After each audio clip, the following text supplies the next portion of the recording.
birthday to you. Happy birthday. Mingala name yeti tipa say.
Kalau malam tu orang jahe, bawa orang siapa yang jahe? Ini bangsa ni pun orang sedih semua kan, Malay. Orang sedih, kene pun kan ni, orang tinggal biru, orang orang adjust semua. Tapi mak semua jangan lagi. Kalau di society tu buat malam tu ni, babi tinggal biru, orang dua kan tu ni. Macam tu ni, kau ni ada kan? Orang dengan nama malam, kita malam, orang tua malam, orang ya. Di leceh nggak, kalau nggak apa sih? Tunggu mana sih terus orang orang. Rumah di mana sih? Ini silap ya. Ini enak apa? Udah enak rumah enak apa? Udah kami Ku ome, donwe ni tapi mai ni mui mi ta dulu ma. Donwe ni mui ni ku chong tu bi lo. Yang ke no le mai lo ye mai. Mengala je to le ma sia lo ta nga ro sin te lo ahara kana lu dan jin. Nawa kama lu dan jin sa le ku to pa mu tu lo ko. Yakana bumba na to na nga ba u te ka bi lo tu lo ka la bi ba le. Mungkin sini bahan untuk minta sebagai orang tu dekat dengan mana? Osai kerja macam mana? Macam dalam semua kisah yang macam udikan kisah macam, amal udikan lo boleh melihat macam siar utama dunia bosa, usinga kita putar pada, usah pada mana kalau tidak kaya sah dia mati dia kerja, oh kata kerja je, nyinya dia kerja masuk.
Mau serai kiana tentu kudukan sedana mau luja.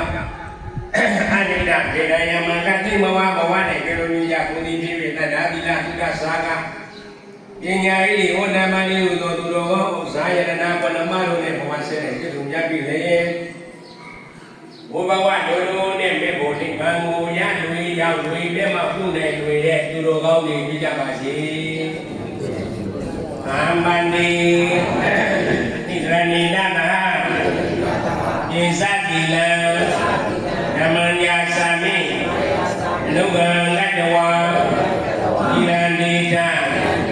Mebani, Nudiyami, Tadiyami,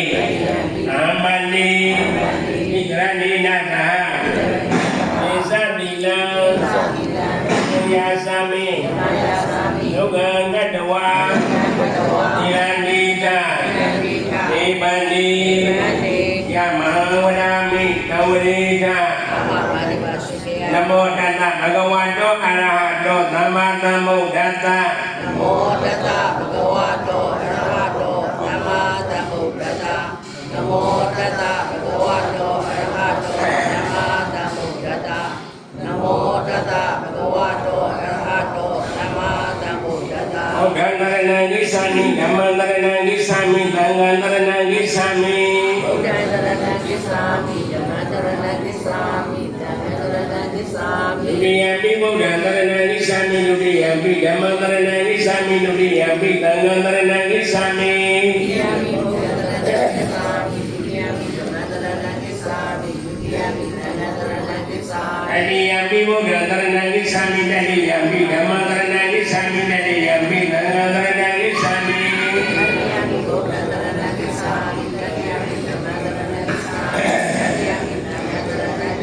ဣတရဏကမ္မနမရိပုဏ္ဏမာနာတိပါတဝိရပရိသကြဝရသမာရိယာမိလုံးစုံရာစွာဘဒဝါချမ်းသာကြပါစေဥပယံမေကိစ္စဝေညိကိကြပါစေဘုစိတ်နှပြဘေးရန်ကွာကျမ်းမာကြပါစေဣဒ္ဓနှလုံးဘုစီလုံးရွှင်ပြုံးကြပါစေဣဒ္ဓယံလူဒေါသမူအပူကင်းပါစေဣဒ္ဓယေခြင်းလက်ကာပြည့်အေးချမ်းကြပါစေဣဒံမေပုံညာဣဒံမေသီလံနိဗ္ဗာန်တပစ္စယောဘောတုသာရဝနှလုံးသွင်းကြောင့်သူတော်ကောင်းတို့သာရဝရှိကုသိုလ်ကံကောင်းကြကြပါစေဘုရားမြတ်စွာသာသနာ့လူကြီးနဲ့တွင်တွေ့လာကဒါနသီလကမ္မနာဝိပဿနာတို့ကိုကျိုးစားပေါ်လျက်အားထုတ်နိုင်ကြပါပင်ဟုသောဘုရားဓမ္မပေါင်းသူတော်ကောင်းတို့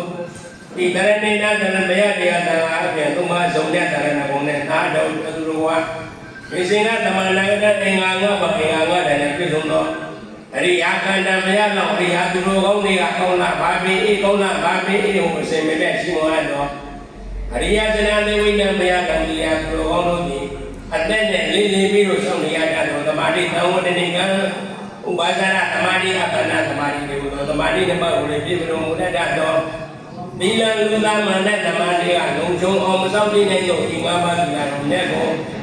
ဒုံမေ၅ပါးသီလကိုလည်းသိကြတဲ့သီလဝန္တာသိကြအောင်လို့သင်္ဃာဓမ္မဘုံသူတော်ကောင်းတို့သည်အပမဒိနာမသိမလျောမပုတ်မဆာအပမဒကိုညတတိတရားဖြင့်သမာဓိတာအောင်စွာမသွေးလုံးစုံအောင်ဆောင်သိနိုင်ကြပါစေကုန်သတည်း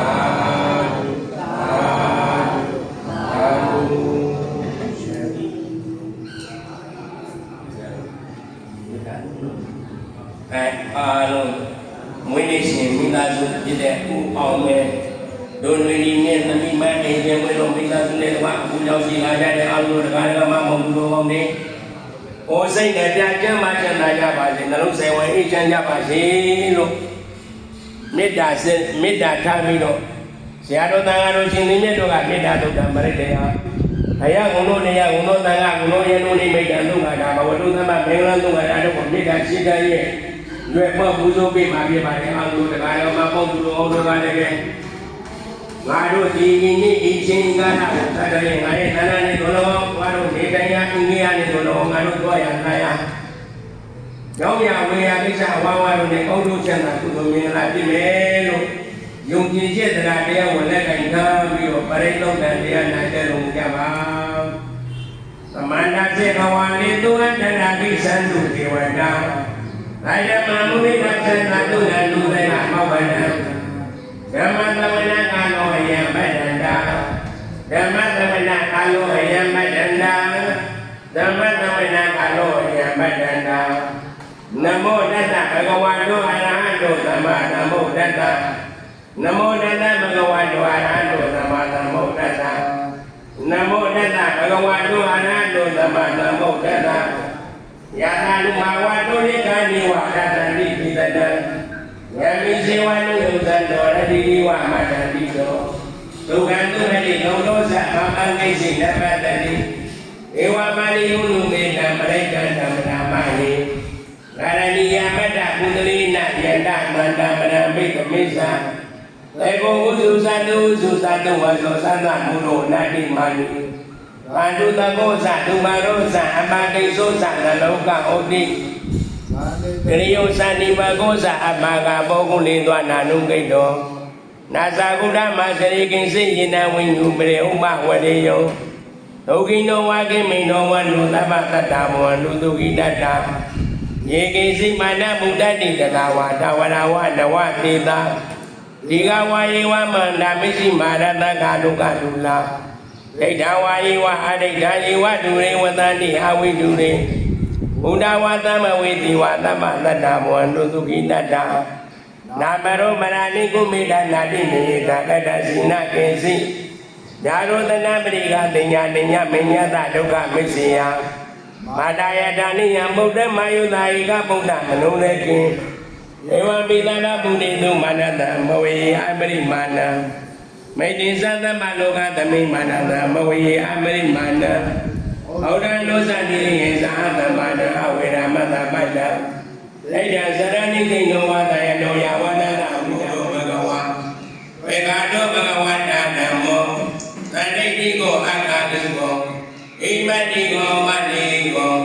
ပိစ္ဆတံဝေရိယမောဝိညူေသုမတိမနောဘဂဝတောသဝကတံကိုဥဇမတိမနောဘဂဝတောသဝကတံကိုညာယမတိမနောဘဂဝတောသဝကတံကိုအာမိစိမတိမနောဘဂဝတောသဝကတံကိုဂရိယသတ္တရိပုရိသယုဂာနေကပုရိသပုဂ္ဂလာဧသဘဂဝတောသဝကတံကိုအဝုနေယောမဝုနေယောယောဣတိကရဏီယောအနုတ္တရမုယကိကလောကတာဧဝံဗုဒ္ဓံတရတ္တဓမ္မတန်နိသဟိကော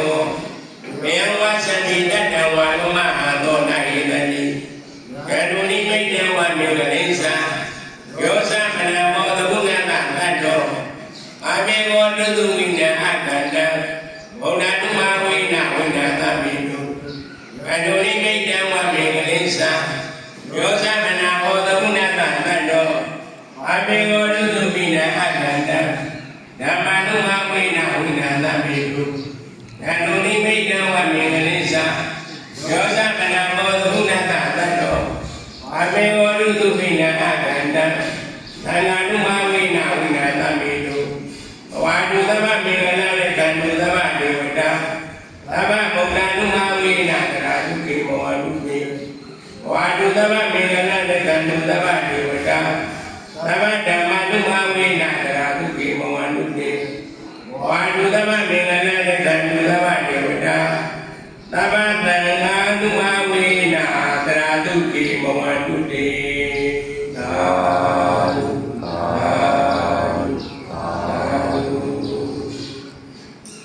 အားလုံးတိုင်လေးလေးဆိုပြပါမွေးနေ့မွေးရဲ့ကုသိုလ်ဆက်အသက်ရှိပါသည်အသက်ရှိသောမွေးနေ့ကိုကုသိုလ်ပြုရမည်ကျမ်းမာစေသောမွေးနေ့ကိုကုသိုလ်ပြုရမည်ကုသိုလ်ရှိမှလူဘဝ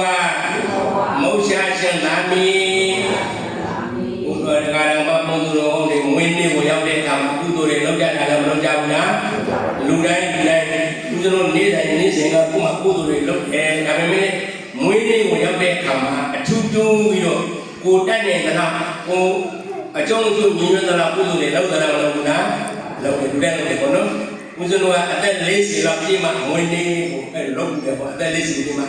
မွေးနေ့ကိုလည်းမိုင်းတယောက်ကရန်သိက္ခာတိုင်းမျိုးဆရာတို့မွေးနေ့လုပ်မယ်ဆိုတော့အဲ့ကမှမွေးနေ့ကိုလုပ်တယ်မွေးနေ့ကိုကုသိုလ်လုပ်ရတယ်လို့သိတယ်။ဦးရောင်ကလူတွေကလူလူများများကမွေးနေ့ကုသိုလ်လုပ်တယ်မလုပ်ဘူးလား။ဘာလို့လုပ်ကြတာလဲအဲ့ဒီကောလုံးလုပ်မယ်နော်။မွေးနေ့ဘာလို့နေ့တိုင်းကုသိုလ်လုပ်နေရတဲ့မွေးနေ့ကိုအထူးပြုပြီးလို့ဆရာတို့ကုသိုလ်လုပ်တယ်မလုပ်ဘူးလား။ဘာလို့လုပ်တယ်လဲနံပါတ်1ပေါ့နော်။နံပါတ်2ဘာလို့လုပ်တယ်လဲဆိုလို့ရှိရင်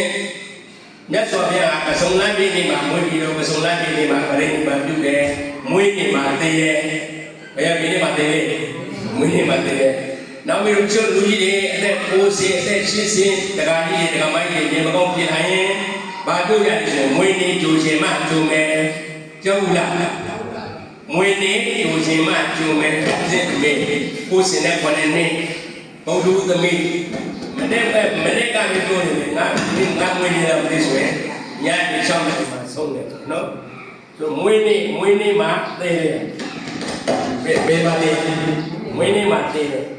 နောက်တစ်ခုကဒီမိခင်တွေကသာသမီတယောက်ကိုမွေးပေးတဲ့ကမှာအသက်လေးတည်တဲ့ခလေးလေးမတည်ရဘူးလားတည်တဲ့ဦးစင်မှာညမဦးစင်မဟုတ်ပါဘူးဦးစင်မေညမကခလေးမွေးနေလို့ဆုံးသွားတယ် တော့ကဲတော့နေပါလောက်ကုန်နေမှာစီလောက်တော့မလို့အိမ်ကမလို့တယ်မလို့နေမလို့တယ်ခဲ့ဆိုတော့မွေးနေဆိုတာညက်တယ်မွေးနေဆိုတာပါလေညက်တယ်ဆိုတော့မာဖို့မလို့လားမာဖို့လို့တော့ဘူးနော်မာဖို့ပဲကုသိုလ်တော့မလုပ်တယ်မလို့လားနော်မာအောင်မကြမ်းပါအောင်နော်မွေးနေဆိုတာမြတ်စွာဘုရားဟာအစုံလိုက်ပြည်မှာသင်ပြိဋိမှာလုပ်တယ်အစုံလိုက်ပြည်မှာမွေးရဲ့အစုံလိုက်ပြည်မှာပြိဋိမှာပြုတယ်ပေါ့နော်နောက်ပြီးတော့မွေးနေမှာတည်တဲ့လူတွေအများကြီးပဲဦးဇင်းသိကြတော့ပေါ့နော်ဟိုခုနဦးဇင်းပြောသလိုလူကြီးများဥပချစ်စင်ကကိုယ်စင်အစာရည်တိုင်းမစမ်းဘူးဆိုဒီလူကဘယ်နည်းသားလဲဟဲ့တောက်ကြတာဆိုဒီနေ့ဘယ်နည်းလေးဘုံလူဆိုရင်မွေးနေကိုရှင်မတုံးလို့မပြောကြဘူးလားဘုရားအဲ့တော့မွေးနေဆိုတာကလည်းညံ့တယ်ပေါ့အဲ့ဒီအရှင်းလေးတွေကိုထောက်ပြီးတော့မွေးနေဆိုတာကလည်းညံ့တယ်ဆိုတော့ဘုရားဘာလို့ပြောတာလဲမာဖို့လို့ပေါ့မာအောင်လို့ဘာလို့လဲကုသိုလ်လုပ်တယ်ဒါတမလားအဲ့ဒါကစတာနော် Happy birthday လို့ဟောလို့ဒါတော့နောက်မှတော့အဲ့လိုလုပ်ကြတာပေါ့နော်အဓိကကမွေးနေဆိုတာညံ့တယ်တဲ့မွေးနေအဲ့ဒီညံ့တဲ့အတွက်ကြောင့်အဲ့ဒီမာဖို့ဆိုပြီးတော့ကြက်မာအောင်လို့ချက်အောင်လို့ကုသိုလ်မွေးနေမှာမလုပ်ကြတယ်ကုသိုလ်လုပ်တယ်လို့နံပါတ်1မှတ်ပါနော်အဲ့တော့ကုသိုလ်တစ်ခုလုပ်တဲ့အခါမှာလက်စွာလည်းရှင်ကိုယ်တော်မြတ်ကြီးကပုံမေဝါသူမလို့ဒါနစိတ်ဓမ္မတာတွေဓာတဝအတ္တမနောနိတာပုံညတသမနာဘုဒ္ဓဂါရကမတိနိစီနေတိုင်းဆိုတော့ပဲကုသိုလ်လုပ်တယ်မလုပ်ဘူးလားကုသိုလ်လုပ်တဲ့အခါမှာလက်စွာဘုရားကအရှက်သုံးရှင်းနဲ့တည်ရမယ်တဲ့ဒဂါရကမတိကြောက်ဘူးလားကြောက်ဘူးဆိုရင်စေတနာသုံးတာဘာသုံးတာလဲဟုတ်ကစေတနာမုံစားစေတနာပါဏစေတနာဟုတ်တယ်မလားဘုံေဝံသူမလို့ဒါနတတစိတ်တပတာတိတတအတ္တမနောနိကေတာပုံညတသမနာနံပါတ်1မလူခံဖြစ်တဲ့ကုသိုလ်နော်ဒီမွေးနေ့လုံးမယ်ဆိုတော့ຫນွေနေမြင်ရတဲ့အင်းစင်ကိုပြောင်းပြီးတော့ပိုင်ဖုံးပြတာပေါ့ဆရာတော်မွေးနေ့လုံးမွေးနေ့ဆွမ်းကကြလို့ပါဗျာဟုတ်တယ်မလားမိသားစုတွေကနေပဲအကျိုးတင်ပြီးတော့ကုသိုလ်လုပ်တာမလုပ်နဲ့စီမံတာမလုပ်တာလောက်တာမလုပ်ဘူးလားအဲ့ဒါကိုကျိုးတင်ကုသိုလ်လို့ပြောတယ်အကုသိုလ်လေးကျိုးတင်မင်းလူကိုရရလားကျိုးတင်ကုသိုလ်မှာလည်းကျိုးတင်ကုသိုလ်ရှိတယ်နော်အဲ့ဒါကိုစာတိမှာဥပ္ပေဝါသူမလို့ဒါနာအဲ့ဒါကိုပုပ္ပစေတနာလို့ပြောတယ်နော်အဲ့တော့လိုက်ဆိုရင်မလူသေးခင်ပေးလူရှင်ကျိုးတင်ကုသိုလ်ဖြစ်နေပြီမလူသေးခင်ပေးလူရှင်ကျိုးတင်ကုသိုလ်ဖြစ်နေပြီမလူသေးခင်ပေးလူရှင်ကျိုးတင်ကုသိုလ်ဖြစ်နေပြီဘာကုသိုလ်လဲကျိုးတင်ကုသိုလ်ဟိုတဲ့ဟိုလိုဟိုလာကဟိုနေ့ကစီမံကန့်ကွက်လို့ဆရာကိုချက်တယ်ဦးကိုချက်တယ်ပဲစသည်ပဲမစီမံဘူးလားအဲ့ဒါဘာလို့လဲကျိုးတင်ကုသိုလ်ဘာကုသိုလ်လဲအဲ့ပါဠိစကားနဲ့ပဲပုပ္ပစေတနာကိုနော်ပုပ္ပေဝါသူမနောဒါနဒါနကုသိုလ်အောင်တွေကိုပုပ္ပေဝါရှုသတယ်သူမနောဝမ်းမြောက်ဝမ်းသာဖြစ်နေရမယ်လို့ကျိုးတင်ကုသိုလ်ဖြစ်တယ်လားမဖြစ်ဘူးလားဟိုလူကနေဒီနေ့လူတယ်မလားဒီနေ့လူပြီးပဲဒီနေ့20ပွဲနဲ့ဒီလိုလုံးဝင်းကိုအကြောင်းပြီးတော့ကုသိုလ်လုပ်မယ်လို့ဒီနေ့ကမလုပ်ဘူးလားလူစဉ်ကုသိုလ်ဘာကုသိုလ်လဲဟိုမနေ့ကပြတာကကျိုးတင်ကုသိုလ်မနေ့ကပြတာကဒီနေ့လုပ်တာကလူစဉ်ကုသိုလ်အဲ့ဒါကိုမုံစစေတနာဘာစေတနာလဲမုံစစေတနာဆိုလူစဉ်မှာလိုက်ဆိုလေအလူပေးစဉ်စိတ်ကြီးလဲလူစဉ်ကုသိုလ်ဖြစ်နေသည်အလူပေးစဉ်စိတ်ကြီးလဲလူစဉ်ကုသိုလ်ဖြစ်နေသည်အလူပေးစဉ်စိတ်ကြီးလဲလူစဉ်ကုသိုလ်ဖြစ်နေသည်အခုဖြစ်နေတဲ့ကုသိုလ်ကလူစဉ်ကုသိုလ်လို့ခေါ်တယ်နော်ပါဠိစာပေနဲ့တွေ့ရင်မုံစစေတနာလို့ပြောတယ်နော်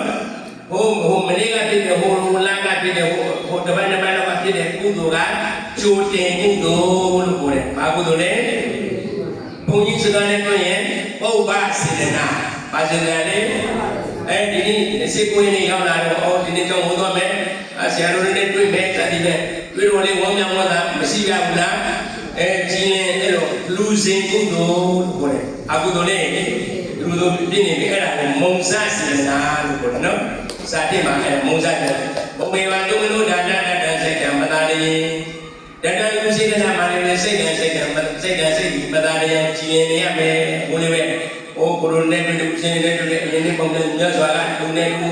ပဋ္ဌာန်းဆက်နေတဲ့တရားနဲ့တရားခင်မင်ကြတဲ့ရင်းနှီးကြတဲ့ဆရာတော်နဲ့ကိုယ်ဝင်ကြတဲ့တွေ့ရတော့လေဝန်သားကြတဲ့စိတ်ကဒီကြည်နေတယ်ကြည်နေဘူးလားအဲ့ဒါကိုလူစင်ကုသိုလ်လို့ခေါ်တယ်ဘာကုသိုလ်ဘုဘကတိတာကချိုတင်ကုသိုလ်နေပြေတာကလူစင်ကုသိုလ်နောက်ဥပမာမနေ့ကလူပြီးစနေတိုင်းနောက်ပိုင်းတိုင်းနောက်ပိုင်းလူပြီးတော့ဥပမာလူပြီးတာလည်းဥပမာကုသိုလ်လုပ်ပြီးတာလည်းကိုတရိယာတော့ပါလေမင်းစိတ်ကကုသိုလ်ပြည့်တယ်မဖြစ်ဘူးလား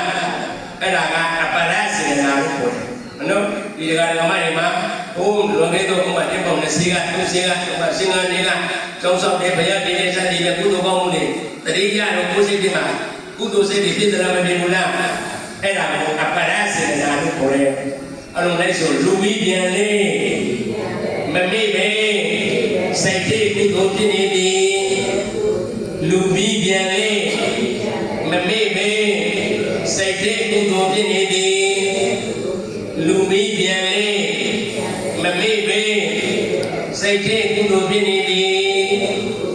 ကုသိုလ်က3ချက်ကုသိုလ်ကဘယ်နှချက်လဲနံပါတ်1ကချိုတဲ့ကုသိုလ်နော်နံပါတ်2ကပုဗ္ဗစေတနာလို့ခေါ်တယ်လူစင်နောက်ပြီးဒီနေ့လူတဲ့ကံမှာကုသိုလ်လေးလူစင်ကုသိုလ်နော်အဲ့ဒါကိုမုံစစေတနာလို့ခေါ်တယ်နောက်အောင်တရိယာနဲ့လို့မွေးနေလုပ်ခဲ့တဲ့လို့တောင်းဆောင်ခဲ့တဲ့ဒီမှာလူတဲ့လို့ကိုမှတရိယာနဲ့ကုသိုလ်စိတ်မဖြစ်ဘူးလားအဲ့ဒါကတရိယာနဲ့ကဖြစ်တဲ့ကုသိုလ်အပရစေတနာလို့ခေါ်တယ်ပါစေတနာလေအဲ့ဒီကုသိုလ်3ဆက်အဲ့ဒီကုသိုလ်3ဆက်လို့ဟာဆရာတော်တို့တဏ္ဍာမတရားဓမ္မဒီတဏ္ဍာမအစင်မပြတ်အမေးတဲ့တရားနဲ့ဆိုလို့ရှိရင်ကုသိုလ်တွေပွားနေမလားမပွားနေဘူးလားလိုက်ဆိုနော်ကုသိုလ်3ချက်စေတရှင်းတော့ဆက်သာဝရကုသိုလ်ဖြစ်နေပြီကုသိုလ်3ချက်ရှင်းတော့ဆက်သာဝရကုသိုလ်ဖြစ်နေပြီကုသိုလ်3ချက်ရှင်းတော့ဆက်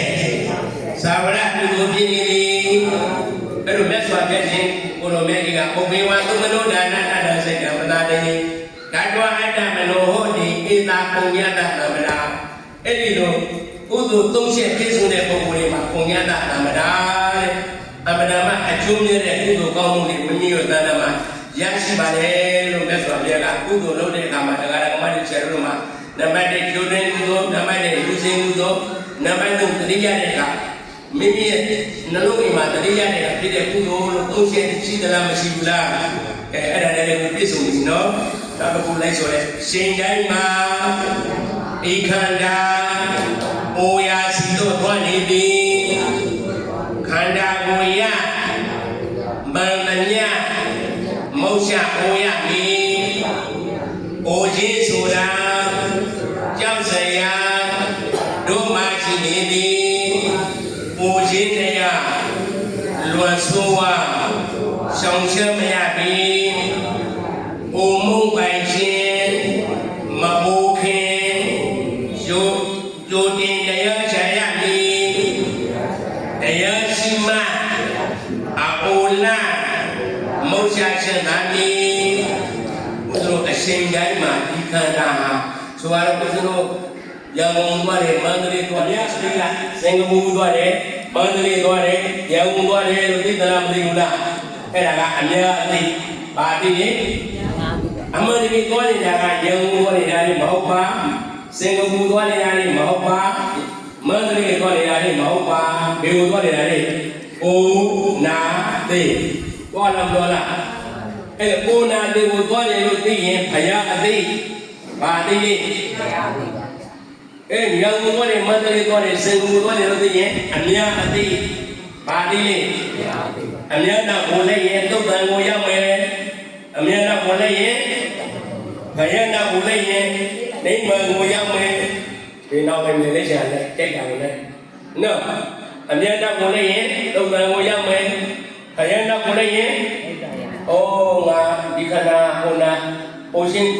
နာရှင်ဒီရှင်တရားပါလားအမေလည်းအဲ့ဒီကိုသွားနေပါလားလို့ကိုယ်စိတ်ထဲမှာအမေလည်းအဲ့လိုပွားနေ တတိယနေမယ်ကိုလေးအဲ့လိုမဲ့နေမယ်ဆိုရင်လောဘဒေါသမာနတွေဟာထူလာပါလားပါလား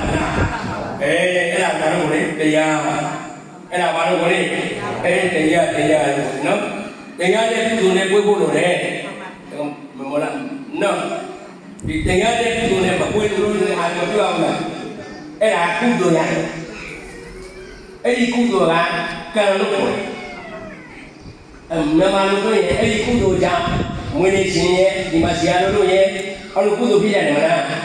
အဲ့ဒီကုသိုလ်ကြောင့်နောက်တစ်ခါတောင်ရမယ်ဟောနောက်လူဘဝလူကံတဲ့ဘဝနဲ့ဘေခန္ဓာရရကုသိုလ်တော့ပါလာတာကအိုနာသိမပါဘူးလားဘေခန္ဓာရရပါပြီးတော့ကုသိုလ်ပဲပန်ကျိုးနေကြတယ်မလားအဲ့ဒီအိုနာနဲ့တွေ့ရမလို့ဘူးလားမလို့ရှင်လေးတွေ့လို့ရှင်လေးတွေ့ဟုတ်တယ်မလားလိုချင်တဲ့လူတော့မရှိပါဘူးနော်အဲ့ဒါဘာကြောင့်လဲဆိုရင်ဒီမှာလားအဲ့ဒါကံကြငါယူတယ်လို့လူခဲ့တဲ့ကံကြငါယူတယ်လို့လူသလားမလူဘူးလားအခုအသက်60 90ပြည့်တဲ့ပုံကိုပါတယ်လေငေးရင်ကလေးကမှဆက်ပြီးတော့ငါလူတယ်လို့လူတယ်အဲ့ဒီလူတဲ့ဟာကကုသိုလ်ရတယ်ဘာမရတရားမရဆိုလိုတာကတန်တရာကမထွက်နိုင်ဘူးတရားရရှင်ရင်ငါမပါရဘူးဟုတ်တယ်မလားတရားဝင်နေရှင်ရင်ငါပါလို့မရဘူးလူရှင်တာကမှနဲ့စိတ်ကမလူရှင်ဘူးလားအမှန်တကယ်ကလူရှင်တဲ့စိတ်ပေါက်လို့လူတာလေလူရှင်တဲ့စိတ်ကနန္တရားအဲ့ဒီလူရှင်တဲ့စိတ်ကိုမိမလို့သတ်မှတ်လို့ရလားမရပါဘူးယောက်ျားလို့သတ်မှတ်လို့ရလားဆရာတော်လို့သတ်မှတ်လို့ရလားလူရှင်တဲ့စိတ်ကနန္တရားလူတာကယုတ်နေရအဲ့လိုဗါတဲ့ဗါလေနာနဲ့ယောဟုတ်တယ်မလားလူရှင်တာကအကြောင်းလူတာကအကျိုးဟောလို့ပြောရင်ဗါလေအကြောင်းနဲ့အကျိုးပုဂ္ဂိုလ်သားတွေကပါရဲ့လားမပါပါဘူးသဘောကြတာသဘောမကြတာပါရဲ့လားမပါပါဘူးပုဂ္ဂိုလ်သားတွေကပါရင်ဟောဒီကမကြီးမိသားစုတို့ဟာဆရာတော်နဲ့ဆက်တယ်ဆိုတော့ကိုဘယ်လိုပြောမလဲသဘောကြတာပါတယ်တကယ်လို့ဒီလူတွေကငါအတွက်အန္တရာယ်ရှိတယ်ဆိုရင်သဘောမကြတာပါတယ်အဲ့ဒီသဘောကြတာသဘောမကြတာကိုကိလေသာလို့ခေါ်တယ်နော်သဘောကြတာဘာလို့ခေါ်လဲကိလေသာလို့နော်အဲ့တော့ရောင်းတဲ့နာအကြောင်းကျိုးလို့သိရတယ်ဆိုပါတော့တစ်ဆက်ကအဲ့ဒီမှာသဘောကြတာသဘောမကြတာပါရဲ့လားဘာလို့လဲအမှန်သိလို့ရောင်းတဲ့နာလူရှင်တဲ့စိတ်ကဗာတရားလေအနန္တရ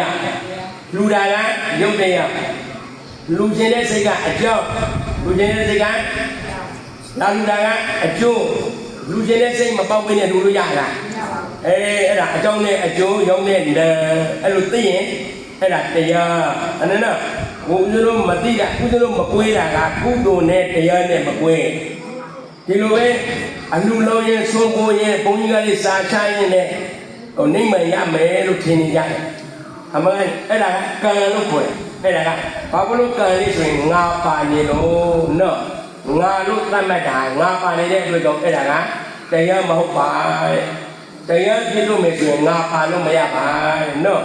ဗါနဲ့ရောင်းတဲ့နာအကြောင်းနဲ့အကျိုးဟုတ်တယ်မလားအဲ့တော့ခုနအားလုံးကိုနေကိုချုပ်ပါတော့နော်ဟိုနံပါတ်1ပြောခဲ့တာကဘာပြောခဲ့တယ်လဲမွေးနေ့ဆိုတာညံ့တယ်မွေးနေ့ဆိုတာဗါနဲ့ညံ့တဲ့အတွက်ကြောင့်မအောင်လို့ဗါလုပ်ကြတယ်လေကုသိုလ်လုပ်ကြတယ်ဟုတ်တယ်နော်ဘာလို့ဆိုရင်ဥစ္စရောကတန်တရာထိသွားအောင်ပါကိုတကယ်လို့ကုသိုလ်မပါရင်လူရှင်တို့လေးမလူရလူသက်ရှင်တို့လေးမဆက်ရဝိရှင်တို့လေးမဝေးရအဲ့ဒါကုသိုလ်တတ်ပြီးအားနေလို့တဲ့တော်မှာလားနော်အဲ့လိုမှပါနော်ကိုကတက်နေတယ်လို့လူနိုင်တယ်ကိုလေးတို့စွန့်နေတယ်လို့လူနိုင်တယ်အဲ့ဒါကုသိုလ်ရှိလို့တဲ့အဲ့တော့ကုသိုလ်ကမလိုအပ်ဘူးလားလိုအပ်တယ်ဒါကြောင့်ကုသိုလ်လုပ်ကြတယ်ပေါ့နော်ဒါပေမဲ့တရားဓမ္မဥဒ္ဒလောကကုသိုလ်ကအလေးလုပ်ကြပါလေဟုတ်မလားဒါပေမဲ့ဒီကုသိုလ်ကိုပဲအကုနေမယ်ဆိုရင်ကုသိုလ်ကကံတဲ့နောက်ဒီလိုပဲခန္ဓာရမှာတဲ့ခန္ဓာရတော့ဗာပဲလေခုနကပြောလို့ယောဂဘောက်ဆိုမရဘူးလားအဲ့ဒီခန္ဓာကြောင့်လေဒီလိုပဲခန္ဓာရတဲ့ကြောင့်ယောဂဘောက်ဆိုရတာဒါကြောင့်ဒီခန္ဓာတန်တရာမှလို့ဖို့လိုသလားမလိုဘူးလားလိုတဲ့အတွက်ကြောင့်ဘာလို့မလဲတရားလေးလို့မှာတဲ့တရားကနော်အဲကြောင့်တရားလုပ်ဖို့အတွက်ဗာလေရုံနဲ့နာအကြောင်းနဲ့အကျိုးဟုတ်တယ်မလားအဲ့ကိုတွားမှတရားဖြစ်မှာတပည့်တော်လူပါတဲ့တရားဆိုတရားမဖြစ်သေးဘူးသူကအဲ့ဒါကကံမျိုးဖြစ်တယ်ကုသိုလ်ပဲရမယ်တရားမရဘူးနော်တရားရခြင်းကိုပြောရမယ်ရုံနဲ့နာအကြောင်းနဲ့အကျိုးဒီတက်မယ်ဆိုရင်ဖြည့်ပြည့် အင်္ဂါထွက်လာတဲ့စိတ်တုံးပြုံပါလာလို့လားမပြည့်ပြည့်အင်္ဂါစင်းပြည့်ပြည့်ပြက်တာတယ်မလားအဲ့ဒါတွေကိုအာရုံပြုမယ်ဆိုရင်အနည်းဆုံးဒီခန္ဓာဟာဓမ္မတို့ကိုနိုင်ဝဲရှိတိုင်းလားနော်ထိုင်စားတဲ့ဘုရှင်နဲ့တူသေးရဲ့လားခန္ဓာကိုရှင်းတာနေသလားဆင်းနေသလားဆင်းနေတာကဒုက္ခဆင်းနေတာကအမှန်တကယ်ဖြစ်နေတာကသစ္စာအဲ့လိုပါလေဒုက္ခသစ္စာလို့ကိုယ်မှာတစ်စက္ကန့်ပဲပြည့်20ကံပဲပွားဖြစ်ဖြစ်ကိုကပွားလိုက်တဲ့နှလုံးသွင်းလိုက်အဲ့ဒါကိုဘာလို့ကိုလဲတရားအဲ့လိုပဲဒီမှာတစ်ခါတစ်စက္ကန့်ဟိုမှာတစ်ခါတစ်စက္ကန့်ဟိုဘဝမှာတစ်ပိဿာဒီဘဝမှာနှစ်ပိဿာဆိုရင်ပိဿာ10ပိဿာဆိုရင်ပါရမီပြည့်ပေါ်ဥပမာပြောပြတာပေါ့နော်အဲ့လိုတရားအတိကလုံသလားမလုံဘူးလားဘာလို့လဲဒီခန္ဓာမှာပါရတာကယောဂဘုံဆိုပါသလားမပါဘူးလားပါပါတယ်အမျိုးမျိုးမနှိမ့်ဆက်ဘူးလားအခုဥပမာတပည့်တို့နိုင်ဝဲပဲဗျာမကြပါဘူးဒီခန္ဓာကချမ်းသာသာနေပါအဲ့လိုတောင်းတော်တတ်လို့ရလားခန္ဓာရဲ့မှာသူ့လမ်းစဉ်ကိုသူလုံသလားမလုံဘူးလားနှိမ့်ဆက်လို့ပြသလားမပြဘူးလားနှိမ့်ဆက်တယ်လို့သိတာကဘုရားအသိနှိမ့်ဆက်တယ်လို့သိတာကဘုရားအသိကဉာဏ်ဘုရားအသိကဘာလဲညာနာပုဗ္ဗေကမညာနာနုပရိမတ္တတ္တခာယကမညာနာနုပရိဝတ္တညာနာပုဗ္ဗေကမညာနာနုပရိဝတ္တဟုတ်တယ်မလားအကြောင်းကုသိုလ်လုပ်ရင်ကံကုသိုလ်လုပ်ရင်ခန္ဓာကိုအာရုံရင်ဉာဏ်ခန္ဓာကိုအာရုံလို့ဒုက္ခလို့သိမှအနိစ္စလို့သိမှအနတ္တလို့သိရင်အဲ့ဒါကိုဉာဏ်လို့ခေါ်တယ်တရားလို့ခေါ်တယ်နော်ဒါကြောင့်ဒီနေ့မွေးရှင်မိသားစုနဲ့တကောအားလုံးဒီကိုမောင်နှမတွေဆွေမျိုးတွေအားလုံးတော့တရားဓမ္မပေါင်းသူတော်ကောင်းတွေကိုယ်စိတ်နဲ့ကြက်မှချမ်းသာကြပါစေလို့အားလုံးပူးပြီးတော့အဆုံးသတ်ကြပါမယ်အားလုံးအာရုံပြုကြပါ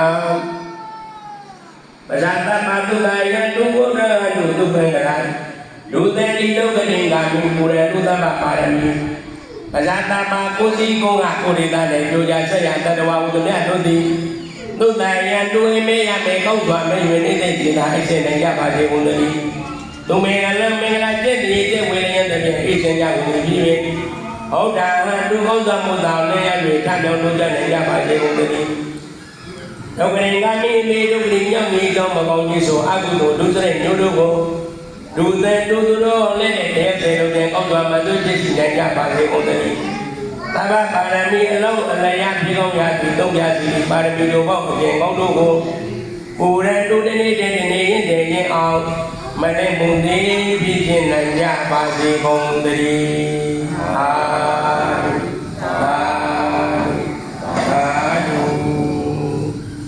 ဒါစေနဝကမ္မတိုင်မနတိုင်တဲ့နော်ဒီကနေ့မိုက်လိုက်ဆိုပြီးအာလုံးလိုက်ဆိုကြပါအရှင်ဘုရားတပည့်တော်တို့ဒီယေရနာသုံးပါးအနန္တောနတ္တဘာဝတို့ကိုဥဒိဋ္ဌရေတို့ຫນွေနီမြင့်အေးမွေးနေ့၌ကုသိုလ်တရားတို့ဘဝပါစီခြင်းအကျိုးငါတကောင်းအန္တရာယ်ကတိပါပြောင်းနေ၍ကောင်းကျိုးချက်သာကုသိုလ်မင်္ဂလာဖြစ်ပါစေခြင်းအကျိုးငါဆရာတော်အင်္ဂါတော်စီတဲ့တို့အားအာရဒနာလူရမ်းပါတိပစ္စည်းလေးပါလိုအပ်ရာရာွယ်နဝကမ္မလူရမ်းပါတိမွေးနေ့ရှင်ကျမ်းပါပါစေရှင်းပါပါစေလိုရာဆန္ဒပြည့်ကြပါစေဒီဓမ္မေပုံညာနိဗ္ဗာန်တသဝိစေယောဟောတုပါဗျာအာနုယပါသာဓုသာဓုသာဓုစီယာနာမေယေယံပိကင်းကွာအောပုမင်္ဂလာဖြစ်ပါစေခြင်းအကျိုးငါဆရာတော်အန္တာတော်ရှင်မြတ်တို့အားအာရဒနာနေစွန်း လူရမ်းပါ၏နဝကမလူရမ်းပါ၏ကာရဏဂုံတိလကာယုသဗ္ဗိပါ၏ယေတိယခုဒုပြုတမြတ်မြတ်ပုံမြတ်၏အဘုပါကကိုရှိရှိဘဝယခုဘဝဒုစကြဝဠာ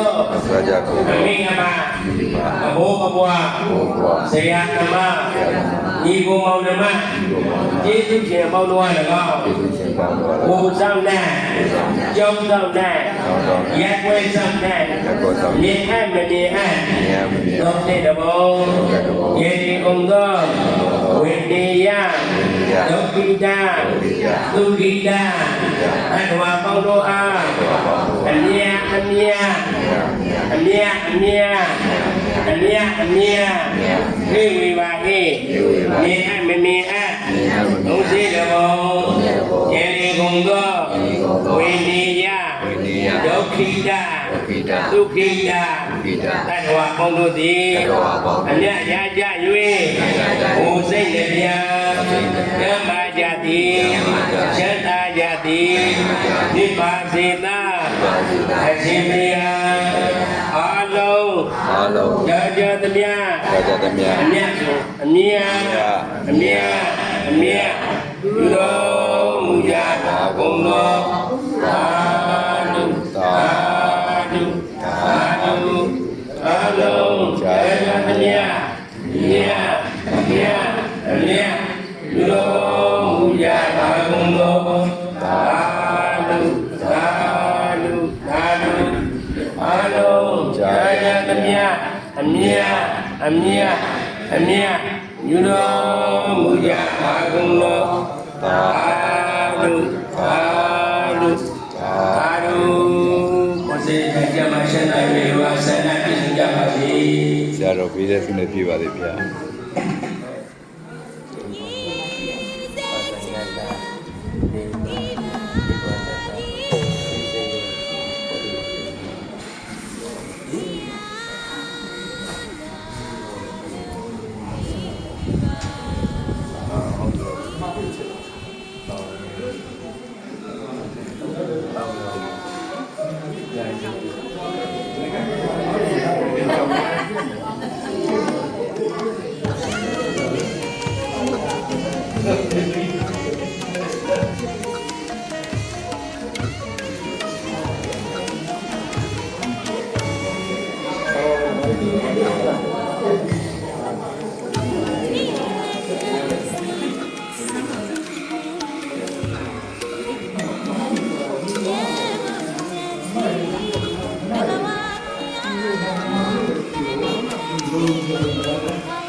မိုက်လာလေဒါကိုကြီးလာ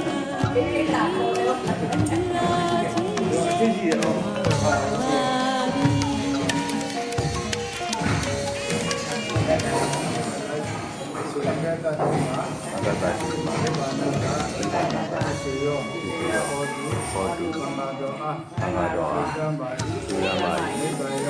နိဗ္ဗာန်ရောက်ပါ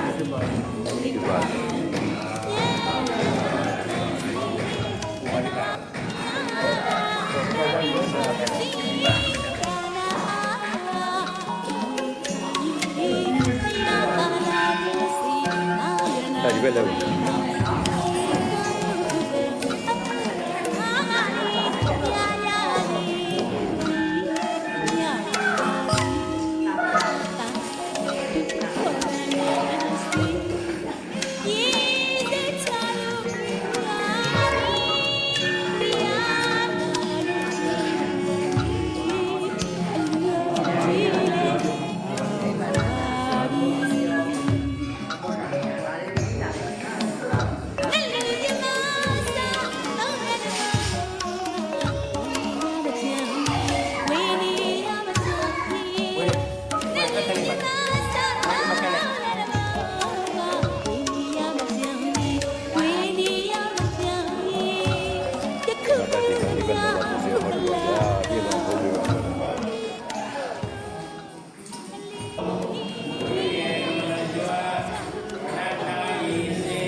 အောင်